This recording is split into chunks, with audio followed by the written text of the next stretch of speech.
বালুরঘাট শহরে প্রথম 10-এ এক ঝাঁক পড়ুয়ার নাম থাকলেও সেই তালিকায় নেই জেলার গঙ্গারামপুর শহরের নাম। এ নিয়ে তীব্র হতাশার সৃষ্টি হয়েছে শহর জুড়ে।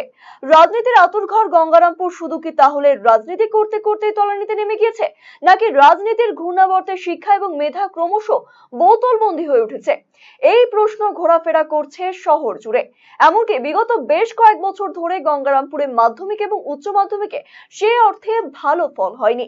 সেরা 10-এর তালিকায় প্রাপ্ত গঙ্গারামপুর শহরে একাধিক নামী শিক্ষা প্রতিষ্ঠান থাকবার পরেও মেধার এই বেহাল দশা দেখে কার্যত হতাশ শহরবাসী।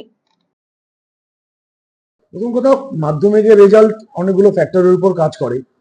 ছাত্রছাত্রীর পড়ার প্রতি যেটা মনোযোগ, মানসিকতা, সেটা বালুরঘাট জেলা সদর হওয়ার জন্য দীর্ঘদিন ধরে তাদের পরিকাঠামো উন্নয়ন বা বিভিন্ন দিক থেকে অনেক সুযোগ সুবিধার কারণে তারা পেয়ে আসছে। এবং শুধু পেয়ে আসছে না, বালুরঘাটে যখন মেধা তালিকায় কোনো র্যাঙ্ক করছে তখন অন্যান্য ছাত্রদের মধ্যে অনুপ্রেরণা সঞ্চার করছে। গঙ্গারামপুর একদম পিছিয়ে আছে এটা আমরা বলবো না, আমরা আশাবাদী গঙ্গারামপুরের ছাত্রছাত্রী যথেষ্ট চেষ্টা করছে।